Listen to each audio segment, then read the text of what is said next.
Bonjour à tous, on se retrouve pour une seconde vidéo consacrée aux puissances. Dans cette vidéo, on va voir les premières propriétés de calcul sur les puissances. On va surtout s'attacher aux produits et aux quotients, c'est-à-dire à la multiplication et la division avec des puissances. Et ça va nous permettre de comprendre finalement ce que c'est que la puissance 0 pour un nombre.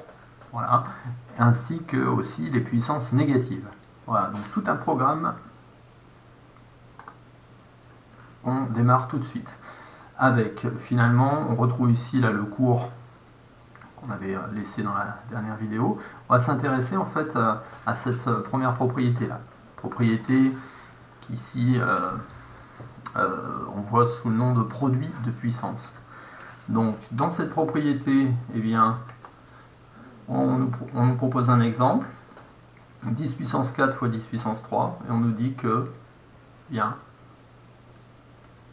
pour faire ce calcul, il faut additionner les deux exposants, le 4 et le 3, faire 4 plus 3, et enfin trouver 10 puissance 7. Alors, ça peut paraître un petit peu étonnant, cette propriété, c'est pour ça qu'on va la regarder un petit peu de plus près, et qu'on va finalement sortir un petit peu le crayon. Alors, 10 puissance 4, ici.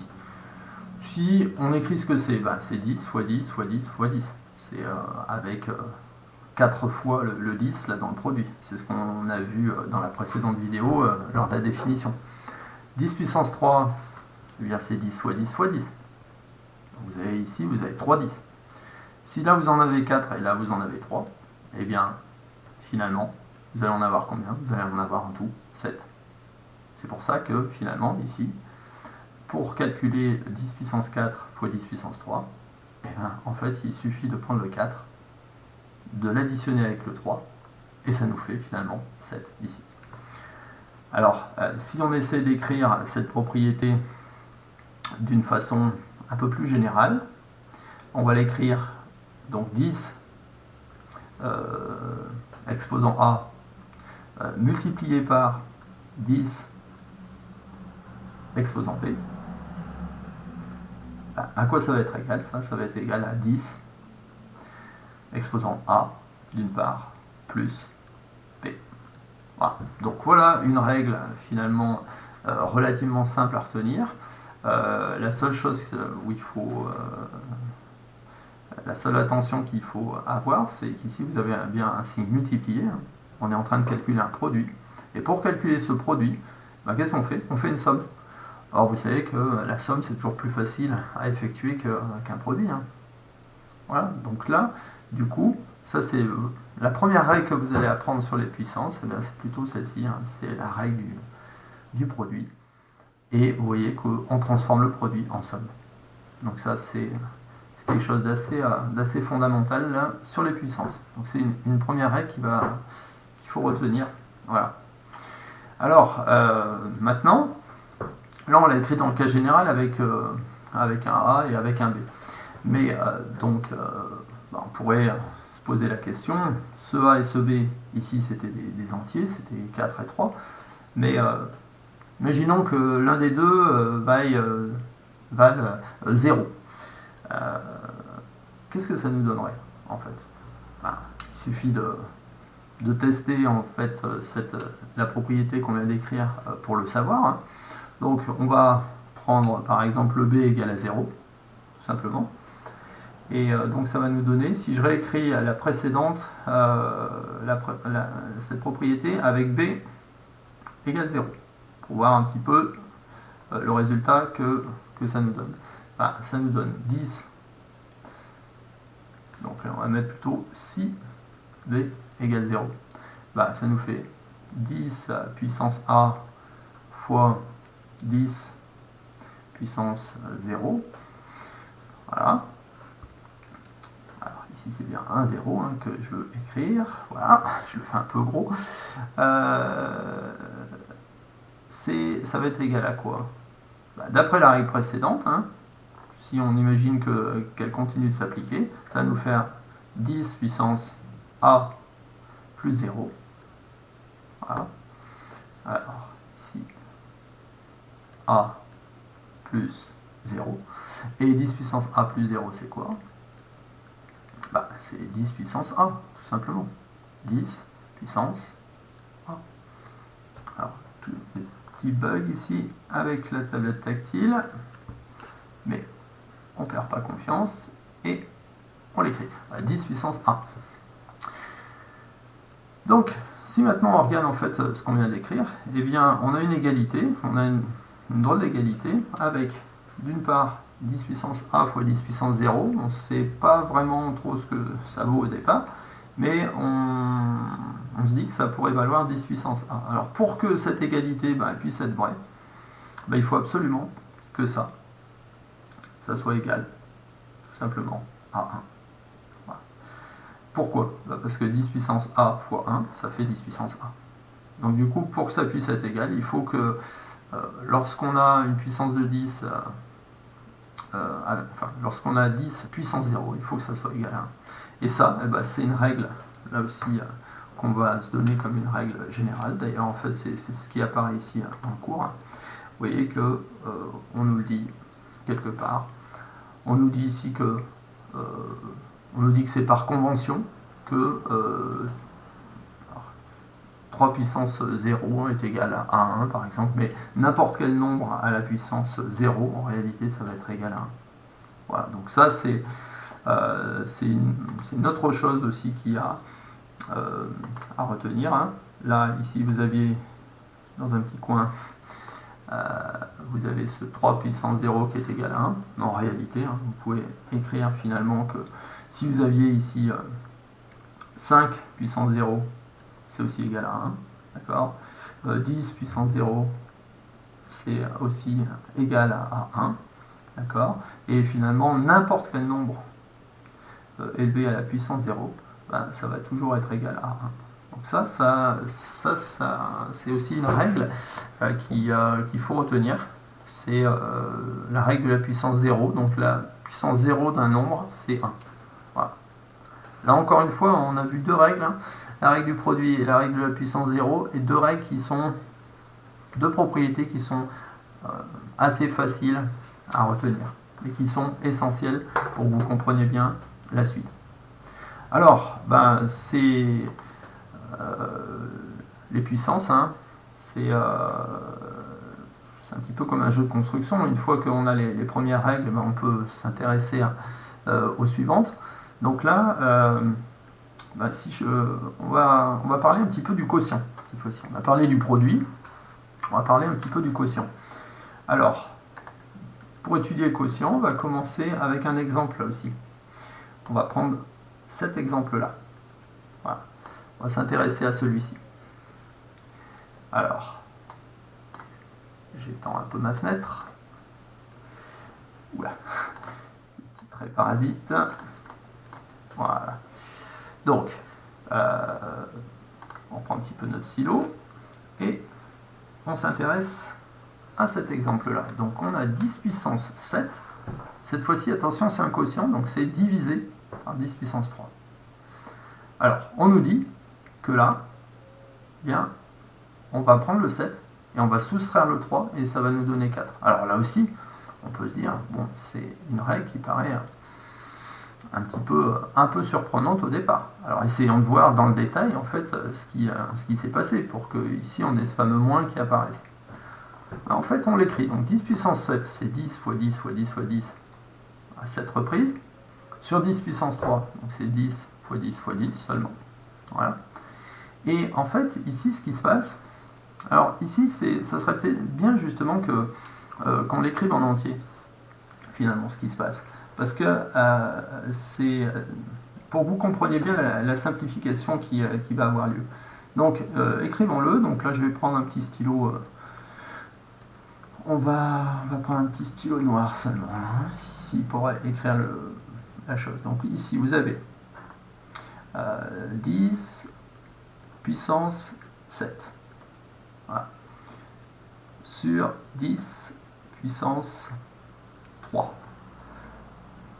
Donc si je regarde un petit peu ce que c'est, vous allez avoir du 10 fois 10. On a déjà rencontré ça, hein, fois 10. Voilà. Fois 10 fois 10 fois 10. D'accord, donc c'est un petit peu long à écrire, mais on va quand même réussir à aller jusqu'au bout. Et puis en dessous, vous allez avoir du 10 fois 10 fois 10. Voilà. Et ici, bien évidemment, vous allez avoir un trait de fraction. Alors ce trait de fraction, ben, le voici. Voilà, très bien.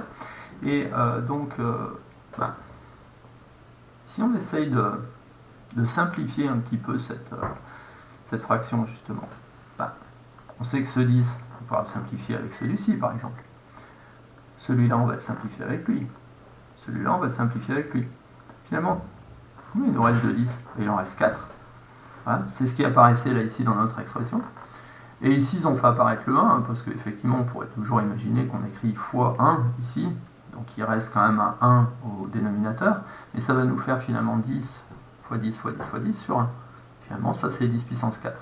En réalité, vous voyez que c'est un petit peu comme si on avait au 7 10 qu'il y avait au numérateur, on avait enlevé 3 10 en dessous. Voilà. Et en fait, c'est ce qu'on vous propose de faire ici dans l'expo, dans la propriété qu'on vous a donnée là. C'est-à-dire, au 7, on enlève le 3 et on trouve 4. Et on a directement notre résultat. Donc, vous voyez que ici, là encore, une règle qu'on va pouvoir écrire de manière simple. Alors, écrivons-la. Cette règle, ça va être celle-ci. C'est que 10 à la puissance A, par exemple. Décidément, la tablette n'aime pas quand je lui fais des A. Alors, je vais essayer de m'appliquer 10 puissance A sur 10 puissance B.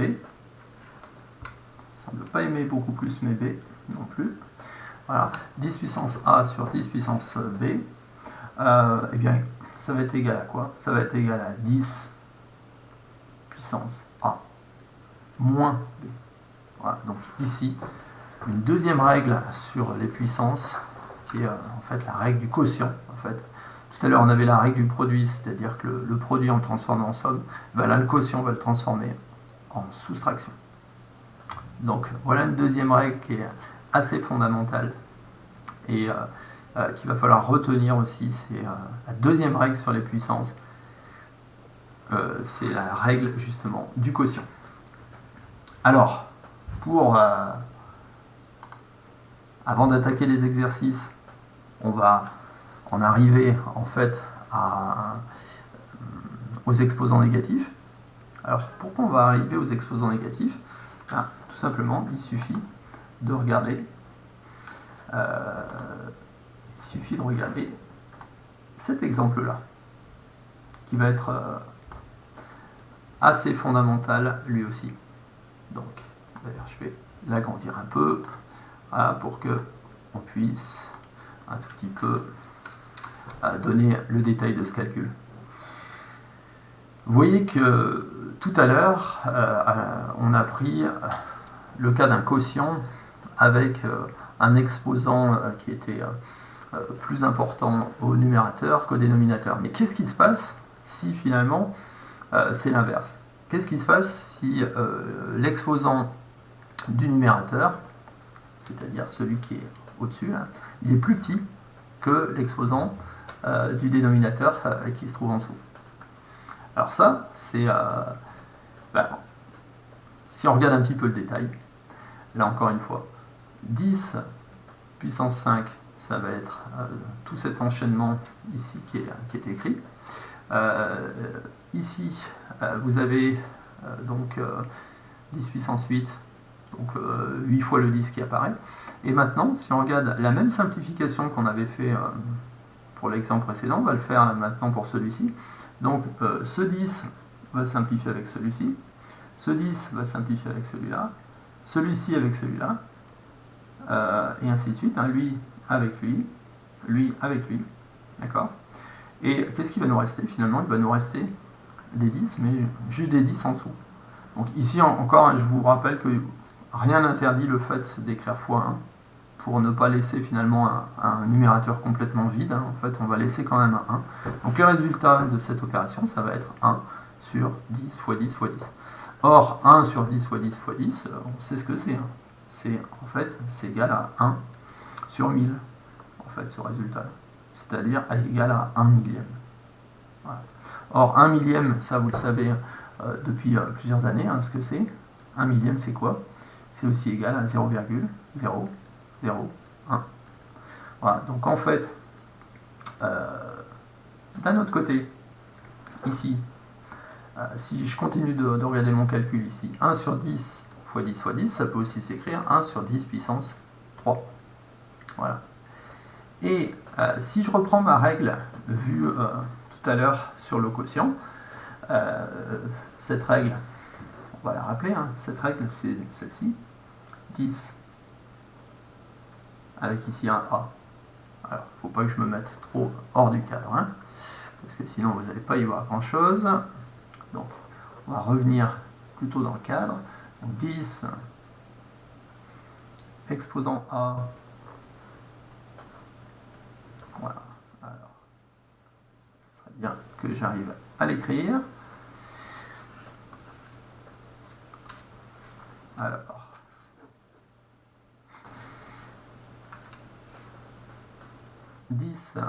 exposant A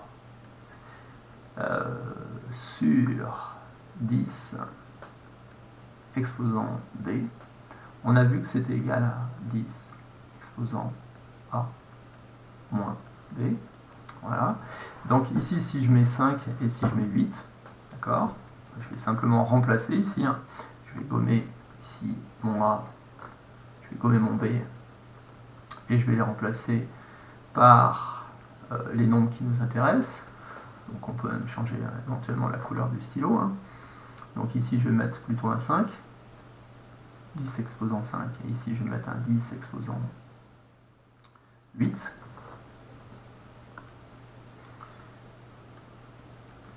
Voilà. Et ben, donc maintenant il suffit que je remplace dans la règle ici, donc je gomme là aussi mon A, je gomme mon B, et je vais remplacer par les valeurs ici qu'on a choisi de prendre. Donc ici le 5, ici le 8. Ben, 5 moins 8, vous savez que ça va donner un nombre négatif. Ça. 5 moins 8, ça nous fait quoi? Ça nous fait moins 3.